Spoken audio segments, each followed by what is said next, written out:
All right, everyone. Well, hello. It's good to have you guys tune back in for muscles. And we're going to be talking mainly about the anatomy of muscle tissue, as well as the physiology of how muscle contraction occurs. So it would be a good day. Let's go ahead and share the whiteboard.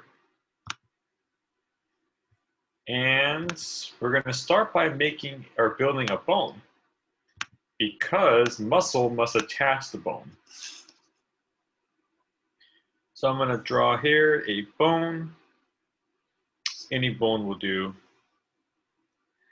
And as you probably learned about in the bones unit, the skeletal system is that muscles mainly attach to these things called, not mainly, but they can attach to these things called tuberosities.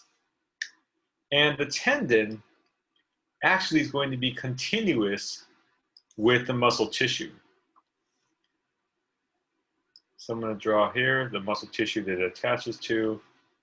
We're just going to do kind of a large bundle of muscle, like so.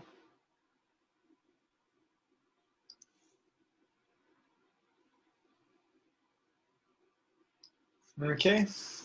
Now, there is a tough tissue that surrounds the muscle. Well, before I do that, let me follow the study guide. So there are three types of muscle tissue: skeletal, smooth, and cardiac.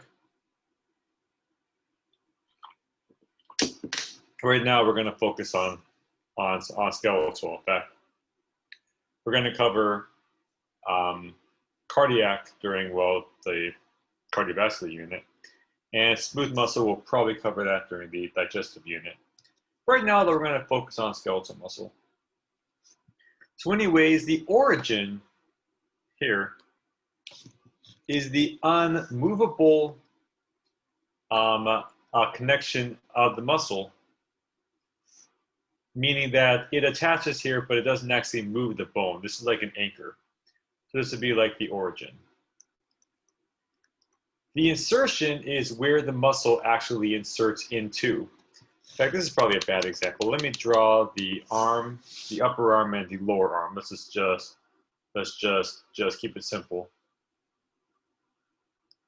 So this here is going to be the upper arm, the lower arm, and I'm going to draw the biceps brachii. Now, the structure of muscle flexion here. Let me get it good.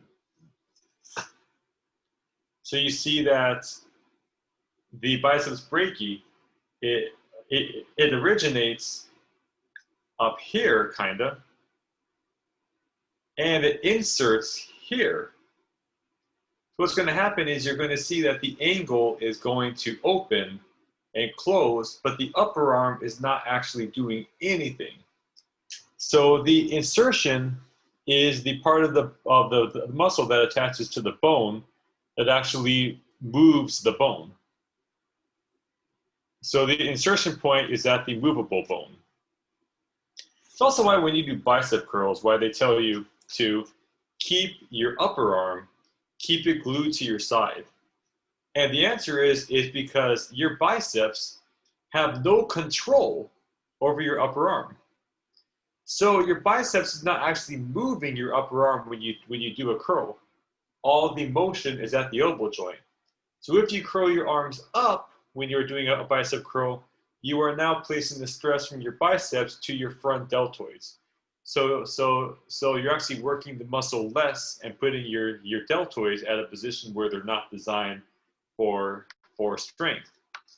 Many people that have tendonitis in their shoulders, what does not help that is movement during bicep curls. In fact, many people report shoulder pain during biceps activities. So the origin is the part of where the muscle begins that is immovable, and the insertion is the lower arm, where it is going to close the angle. So the insertion is where the bone actually moves. It's the bone that actually moves. We know that the purpose of bicep flexion is to close the angle, close the space between these two bones. Okay, right on. Now we're back in action on the muscle. There's a thick layer that surrounds the muscle here, and it is called the epimysium. So it's like it's a thicker connective tissue. In fact, if any of you go to the store and just buy a large muscle, sorry, large piece of meat, if it doesn't cut well, you'll see the epimysium on it. It's tough and hard to cut. Now this muscle, if you cut the muscle, you're going to see a bunch of these circle-looking things. We won't actually see the circle-looking things, but I'll go ahead and just draw them like this. And these are called fascicles. So don't worry, I'll label these in a second. But you're going to see these bundles of myocytes. Go ahead and just label this first. So this is going to be the epimysium. Epimysium. Epi meaning outside. And then when you cut the muscle, what you are going to see then is you are going to see the fascicles, which are the bundles of muscle fiber. Now, surrounding the fascicles is another tough fibrous connective tissue called the perimysium. Peri means around. So this part here that I'll circle in the black pen, this is the perimysium. Okay, cool. And once again, there is another layer of epimysium that's going to surround the actual myocytes. So what I'm going to do now is I'm going to extend out a fascicle here. Let me draw a big one here. So I'm going to go ahead and erase these, and I'm just going to draw a very exaggeratingly big fascicle. And now I'm going to draw from the fascicle, I'm going to draw one myocyte. This is one myocyte.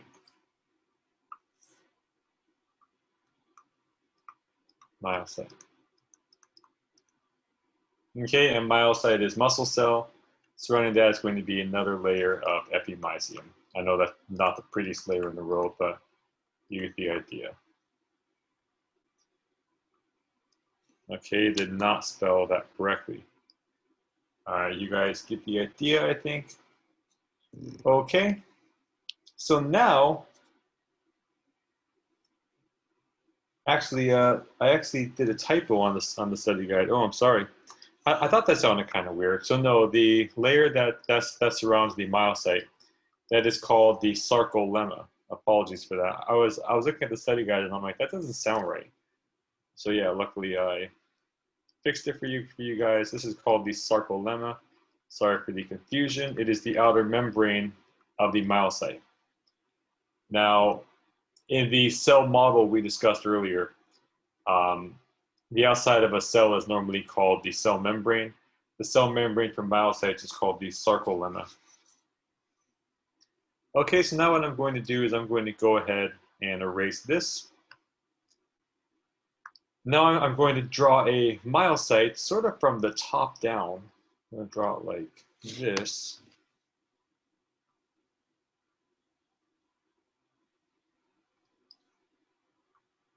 And actually on the outside, it has a very interesting appearance. Because it's actually covered in these lines that kind of look like this. And they are surrounded by these other structures. This is not true to form, but kind of wraps around it, kind of like interlocking fingers, kind of. Another one down here. As I said, not completely true to life, but your textbook has a more artistic example if you want to see it. And this is called a triad. So this entire structure here is called a triad. And the triad consists of three things. One is called a T-tubule. And the T-tubule, we're going to talk about this a bit, but the T-tubule actually helps to conduct electrical impulses. Now, these things in blue, they're actually called the sarcoplasmic reticulum. And they're very similar to endoplasmic reticulum. Now, what these do is they actually store calcium. Calcium is a very important second messenger. That's why I talked about it. We talked about it during the skeletal system, about how the importance of parathyroid hormone. Goal is to make sure there's enough calcium in the bloodstream for things like muscle contraction. Now, inside the cell is called the sarcoplasm. I'll draw an arrow to show that. Sarcoplasm is analogous to cytoplasm. And inside the muscle actually is pretty boring. So what you have here is you are going to have nuclei, several nuclei.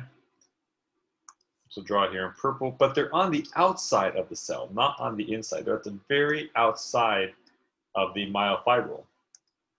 And you are going to have these alternating bands of filaments called actin and myosin. And they alternate. One is smaller and thinner. The other is thicker. So we'll go ahead and draw these thin and thick bands. And it is full of them. And these thin and thick bands, they actually overlap. Like so. Also, what fills the cell are the mitochondria, the power homes of the cell. I'll go ahead and draw them, even though they're normally drawn in red. I overuse red, so I'm going to draw them in sort of brown. And what the mitochondria does is they supply energy for muscle contraction. If you begin to train like you want to become a runner or anything involving endurance, is your myocytes will actually synthesize more mitochondria to supply more energy. Okay, so these myofibrils, they're actually given two names, actin and myosin. What they do is that they are protein filaments. We'll talk about them in a bit, but they are protein filaments that cause contraction. So what they do is that they take the muscle, which I'll put here. So this is at rest. And what they do is that they shorten it. They contract it. But it isn't like one unit, like an accordion. Instead, it's several sections of the muscle all working in coordination in order to trigger contraction. And basically, these units we call the sarcomere. So it's going to look like this. This is one sarcomere.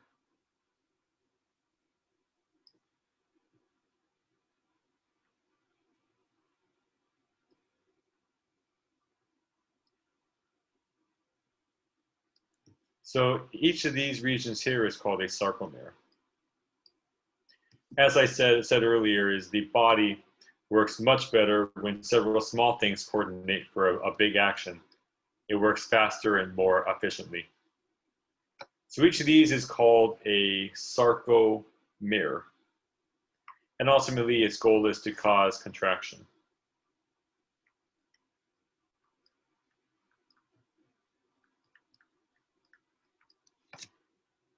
Okay.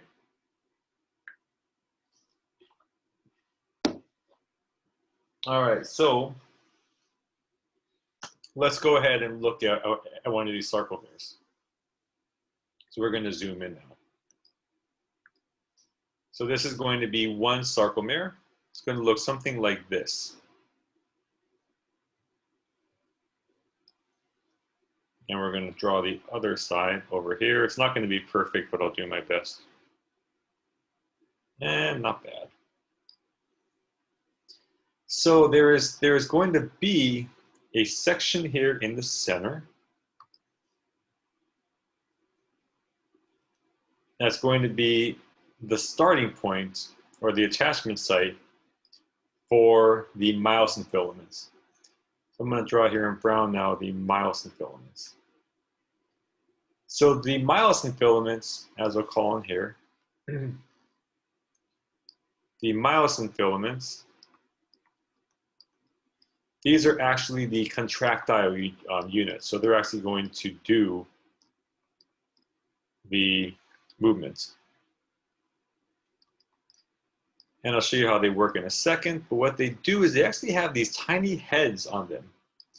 What the heads do is that they basically almost act like what I kind of compare them to oars that pull the actin filament toward the center, called the 8th zone.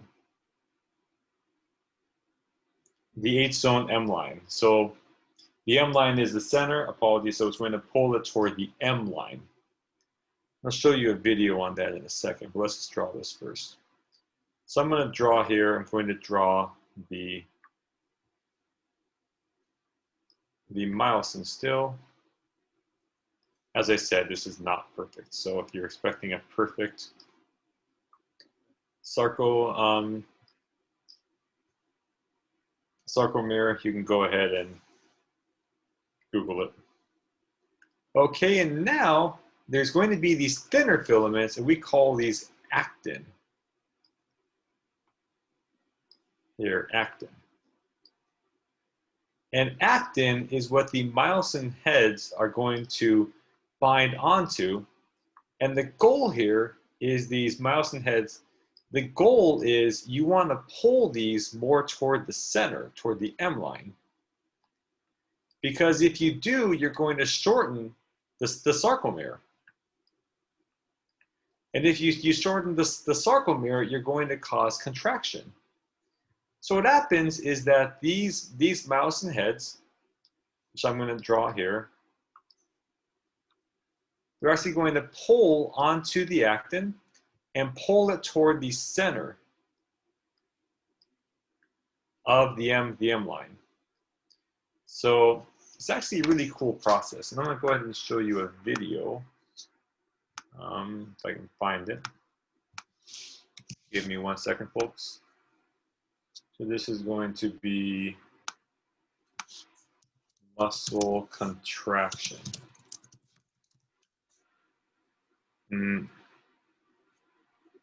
Okay, let me look up sarcomere so we can get a really good. Let's check it out.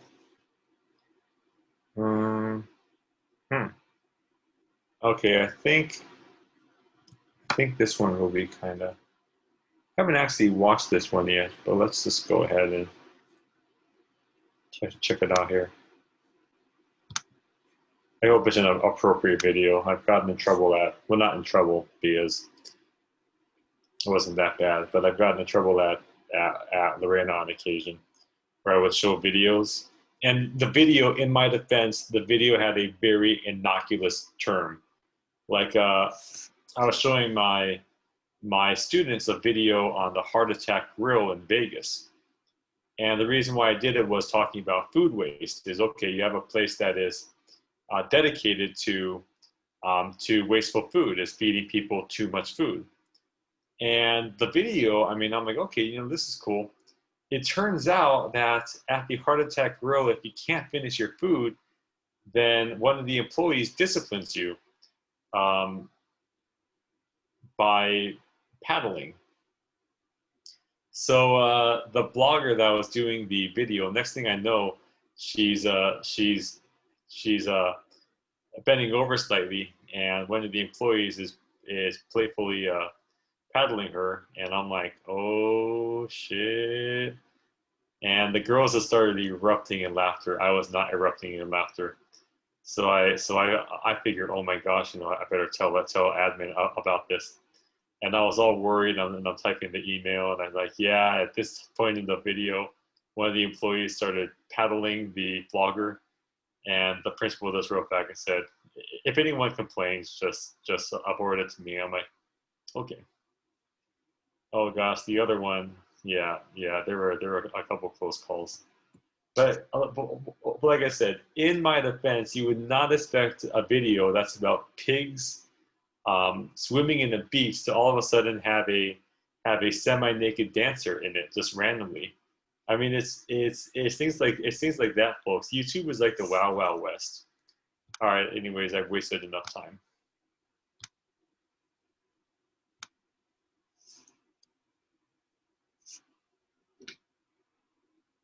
The repeated pattern of the sarcomere results from the arrangement within the myofibrils of two major proteins, actin and myosin.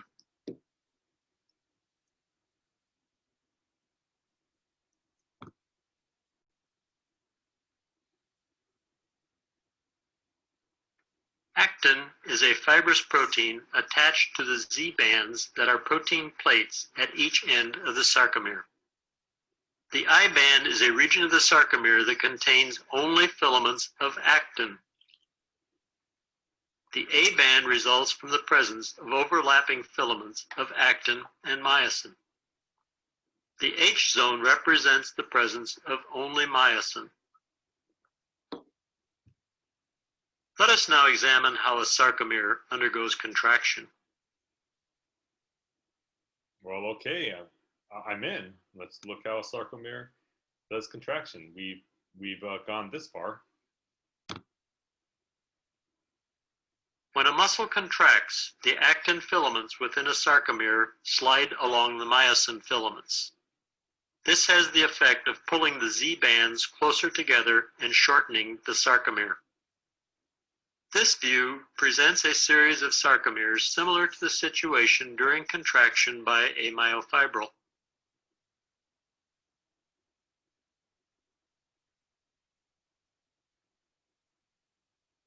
Let us now view the molecular detail of the actin and myosin proteins to demonstrate the molecular events that occur during a sarcomere contraction.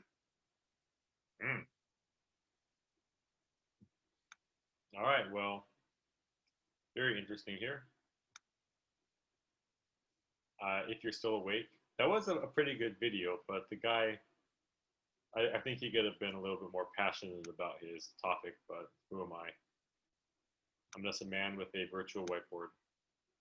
Okay, yeah, so that's exactly what happens, and let's go ahead and label this, because the gentleman did mention it, but let's just go ahead and do some practice ourselves. So we have a couple of regions here. The first region we have is the Z disc. And the Z disc is the edge of the sarcomere. The Z disc is going to be the actin binding site. So as we can see here, this is where actin binds to. Now on the next hand, we are going to have what we call the A band. And the A band is a region that contains both actin and myosin filaments. So this is called the A band. Now next we have something called the I band. And the I band is a region of the sarcomere that only contains actin. So A band is both actin and myosin, I band is just actin.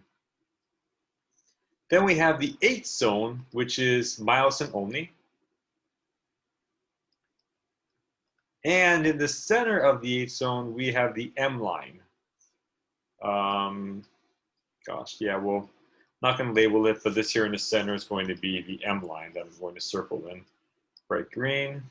So let's write down M line to show that it's the part of this in the center.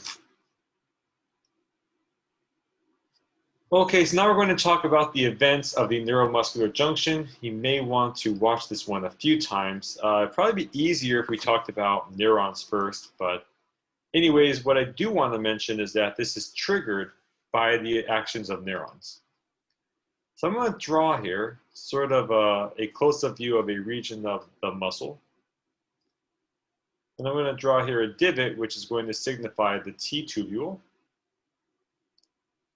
And surrounding the T-tubule is going to be the sarcoplasmic reticulum.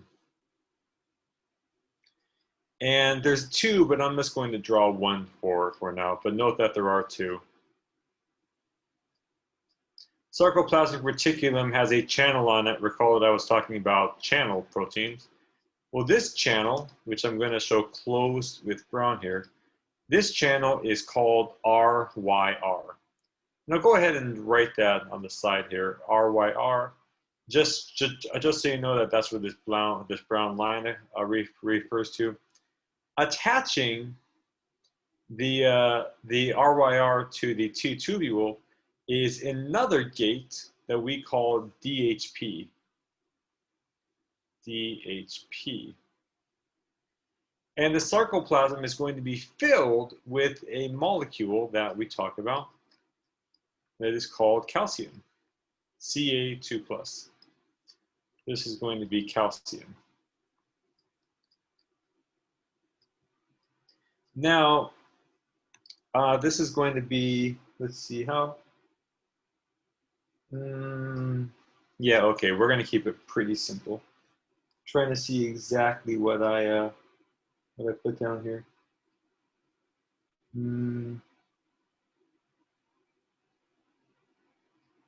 Let's see, just give me 1 second.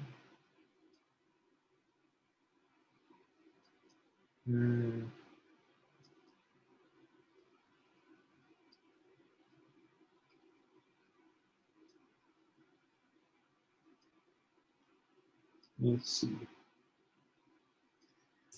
Okay, so we're going to look at the events of what happens in the neuromuscular junction. I'm going to do these steps rather,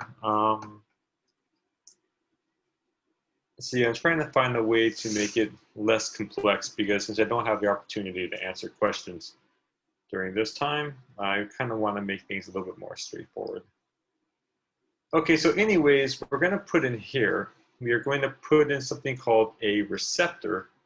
So I haven't really talked about much, so I'll do this on the side. And receptors, what they do is that they receive signals. So they receive signals called neurotransmitters. Think of them like directions. Neurotransmitters. So they receive signals called neurotransmitters in this case. In this case, because it deals with the neurons, it's going to contain signals called, or receive signals called neurotransmitters. But make no mistakes, these signals can be called hormones, they can be called lots of things. But in this case, it's going to be called neurotransmitter. One neurotransmitter is going to be called acetylcholine. That is its name. Acetylcholine is a set of instructions. And the neuron on top here, let me draw a neuron. And I know we haven't talked about this much, so don't think like you have to understand all these terms. It's mainly just pre-teaching, as they call it. So the neuron, what it's going to do is it is going to release, the neuron's going to depolarize, as they call it. It's going to release acetylcholine. Acetylcholine is going to bind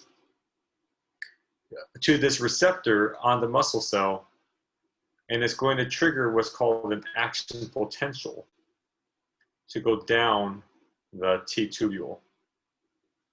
And it does this by opening up a special gate called a sodium channel, but let's not really go too far into this yet. Okay, so what's going to happen here is that this muscle is going to do something called depolarize after acetylcholine binds with the receptor. So acetylcholine is abbreviated ACH, binds to receptor, and that's what's going to trigger depolarization.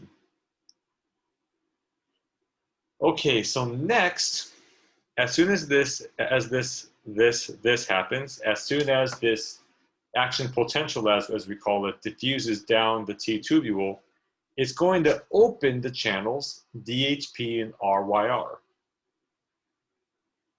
It's going to open them.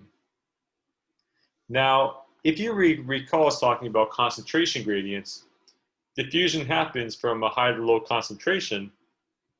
Now that these calcium can get out, they're going to leave the SR. They're going to slowly diffuse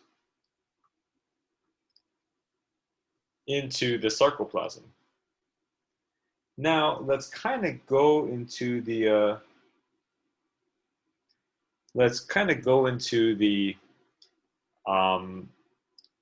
the muscle filaments. So this is going to be myosin. Recall myosin is the thicker chain. And this is going to be actin on top here, and I'll just draw it in green. Now actin is going to be partially occluded by something called the troponin tropomyosin complex. So troponin sits on top and is connected to a chain that we call tropomyosin. So this is troponin, and this is going to be tropomyosin, the line. That's not how you spell tropomyosin. Okay, so it's going to look like this. And you see that the tropomyosin runs through it. Basically what it's doing is it's preventing the myosin heads from getting a good grip on it. Okay. So now what's going to happen is that the calcium is going to bind with the troponin like this. And when it does so, what's going to happen is that troponin binding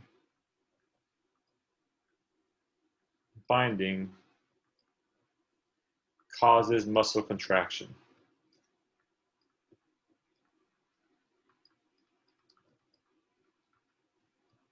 So basically what happens is, think of troponin as a bike lock and tropomyosin as the chain that locks the bike to the pole. Think of calcium as think of calcium as the lock that unlocks the lock and then moves the chain so the bike can move. When calcium binds with troponin, what's going to happen is that troponin is going to actually shift tropomyosin so the myosin heads can properly bind, and that's going to trigger muscle contraction. Now this process cannot last forever. And that's because if you have uncontrollable muscle contraction, then you'll just be in a state of tetanus all the time. Tetanus is just when your muscle spasms and you cannot move it.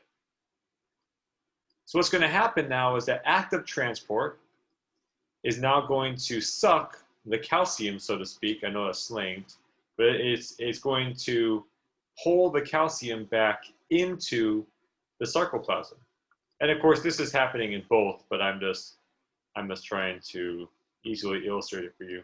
It's going to pull the calcium back into the SR.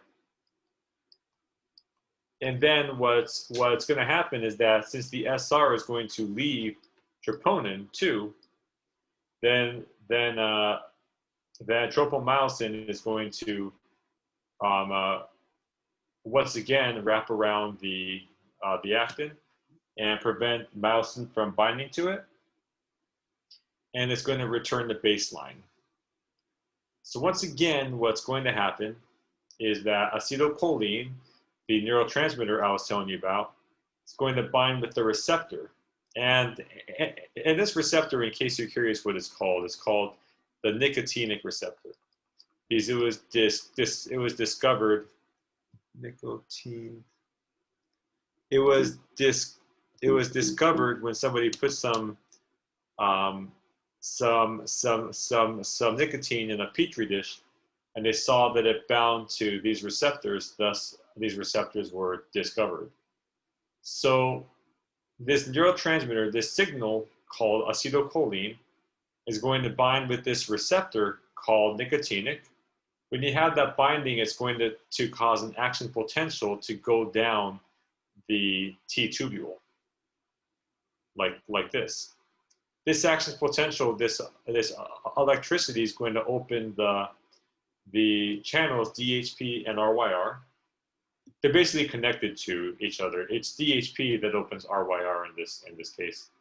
Since calcium is highly concentrated inside what we call the sarcoplasmic reticulum, what's going to happen is that the calcium is going to passively diffuse out, and it's going to rain down and bind with this troponin.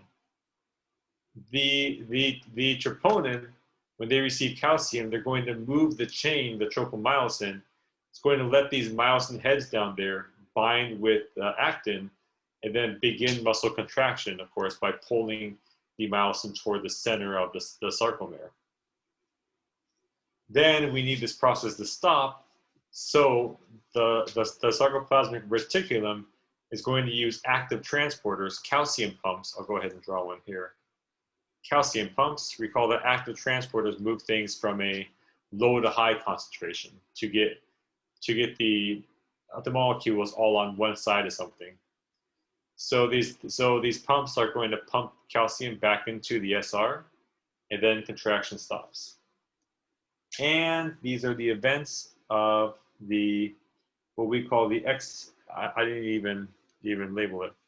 Sorry about that. It's called the excitation, contraction,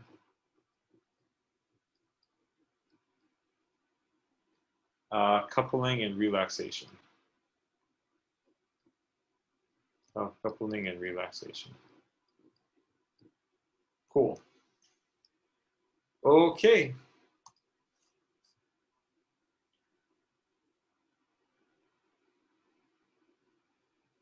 So now we're going to talk about, let's see, what else do we have for you guys here?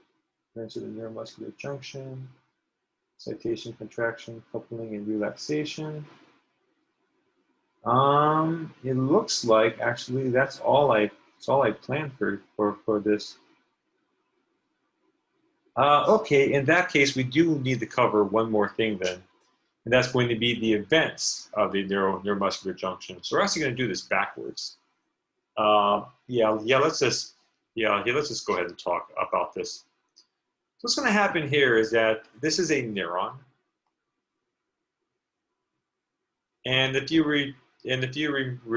remember the structure of a neuron, it has these things called dendrites.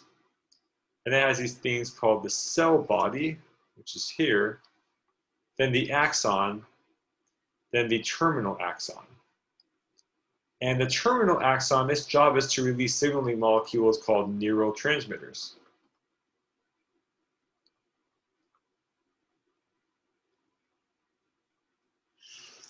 Okay, so what I'm going to do now is I'm just going to take this section here. We are going to blow it up, basically, and we are going to learn more about neurotransmitters. This is just pre-teaching, basically, but it's a very important concept. Now, at the end of it, which we call the terminal axon, I'm going to draw this here. We call this the terminal axon. There's going to be these vesicles, which you learned about during your cells lab. These vesicles, and in this case, they're filled with neurotransmitters called acetylcholine. They're filled with them. So I'm going to draw this here. This is called acetylcholine, and it is in a vesicle. It is being stored.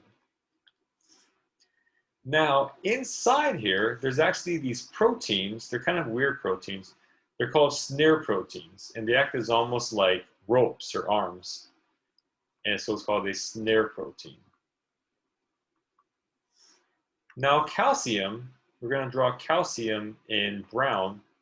There's these channels called voltage-gated calcium channels. So I'm going to put this here.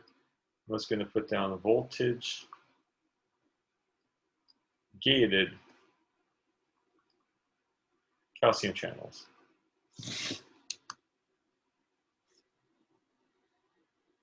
Ca2 plus channels. It's voltage gated because they open when there's a certain voltage. And we're also going to do brown as being calcium. So this is going to be the muscle that I was telling you about earlier. So what I'm basically doing is like, this is like Star Wars, where I show you sort of the end first, and then I show you the beginning with episodes 1 through 3 or whatever. At least I think so wait, the first 3 Star Wars were episodes 4, 5, and 6. Yeah, so it's like I did the first 4, 5, and 6 first, and now I'm doing 1, 2, and 3. Yeah, so right now I'm doing 1, 2, and 3. I don't think that made sense. I don't even think I'm making any sense right now. I'm sorry, guys. Just humor me here, humor me. Okay, so now I'm going to draw on here that neurotransmitter I was telling you about called nicotinic. It's the name of the receptor.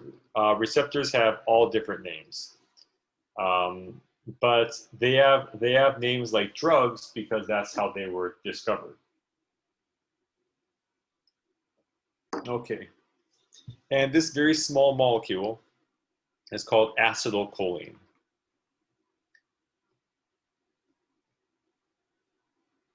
Wait, I already have that here. So we're going to go ahead and keep that in blue. All right, what else? Oh, I need a sodium channel. So we'll go ahead and do this as sodium channel. So the sodium channel is kind of attached almost to the nicotinic receptor. And the sodium channel, what that's going to do is it is going to actually cause depolarization, which is going to send an electrical charge down the muscle. Of course, that's going to open DHP and RYR.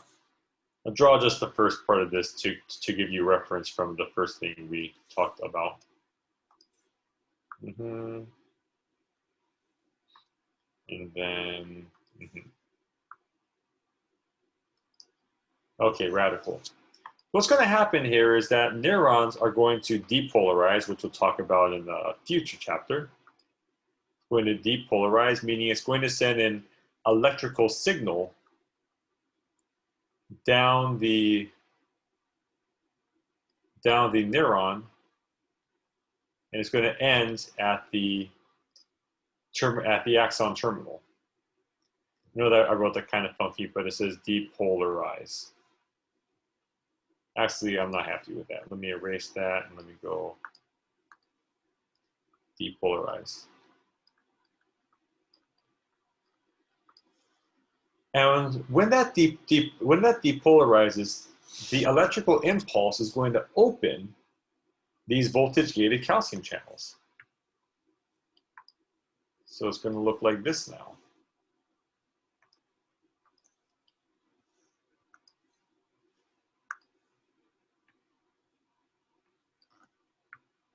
Now, calcium is ubiquitous throughout the body and the bloodstream and the extracellular fluid. Calcium is going to come in and it's going to bind to these snare proteins, and the snare proteins are actually going to bind to these vesicles, and it's actually going to lead them to the cell membrane. So calcium is going to bind to them. It's going to have the snare protein bind to the vesicle. It's going to bring it to the cell membrane so it can bind with it through exocytosis. And it's going to dump the contents of the vesicle, the neurotransmitter. It's going to dump it into this space here called the synaptic cleft, which is where the terminal axon connects with the muscle. So what's going to happen is that acetylcholine is going to spill from this axon terminal, and it's actually going to bind to the receptor nicotinic. And this is through passive diffusion, just moving from a high concentration to a low concentration. So what's going to happen now is that as soon as this happens, the sodium channel is going to open. Sodium is another ion that's present everywhere. Sodium is going to go in, and it is going to depolarize. And that is going to send the impulse down the T tubule. And that ultimately will trigger the events, the excitation, contraction complex that we talked about just a few minutes ago. Now this process needs to end, because if you have too much neurotransmitter in the synaptic cleft, then you are going to have tetanus, which is going to be overstimulation of muscle, because basically if this is constantly going to the nicotinic receptor, you're going to constantly be telling the muscle to contract, and it's going to cause tetanus. So this needs to be terminated. So how is it terminated? Well, let me erase all this. How is it terminated? So I'm going to draw some new channels here. This is an active transporter. It's called a reuptake protein. Oops, did not want that. It's called a reuptake protein. Reuptake protein. So what reuptake proteins do is the excess neurotransmitter that is still in the cleft, it is going to actually take it back into the axon terminal for recycling. So this is a process called reuptake. So what it does is it basically sucks it back into, so this is the reuptake transporter. It sucks it back into the axon terminal in order for recycling or reuse. So that is one way that is terminated. Another way is going to be through an enzyme, a very potent enzyme, and it's very important, called acetylcholinesterase. So I'll draw here in red, acetylcholinesterase.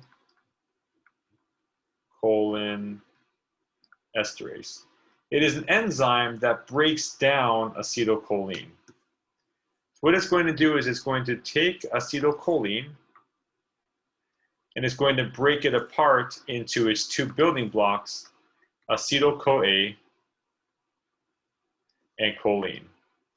So they are basically deactivated. So we'll go ahead and say that pink is going to be acetyl-CoA, purple is going to be choline. Now this happens incredibly fast, about 5,000 times per second. So so even though this seems like it takes a long time, it doesn't really. So let's talk about this again. Neurons depolarize. It's what they do. That's how they work. Then what's going to happen when they depolarize is that it's going to open up voltage-gated calcium channels, which are here. Calcium is going to go in, bind with these proteins called SNIR proteins, and the SNIR proteins are going to lead the vesicles containing acetylcholine to the membrane, and it's going to dump the contents into the synaptic cleft. Through diffusion, acetylcholine is going to diffuse down to the muscle, where it's going to bind with nicotinic receptors. When it does so, it's going to open up sodium channels, which will depolarize the muscle, and then it's going to send an action potential down the T tubule, and then it's going to open the SR, and you know the rest. This process must end, or you'll have overstimulation of muscle contraction. One way is some of the acetylcholine is sucked back into the axon terminal in order to be recycled or reused, and sucked in is not really a scientific term. It's more like actively transported. The other way is that there's an enzyme in the cleft called acetylcholinesterase, and that has the admirable job of breaking down acetylcholine into its building blocks, acetyl-CoA and choline. All right, everyone, we have finished the lecture. Congratulations. And yeah, we are done with chapters 8 and 9. Okay, everyone, until we have our next chapter. Over and out.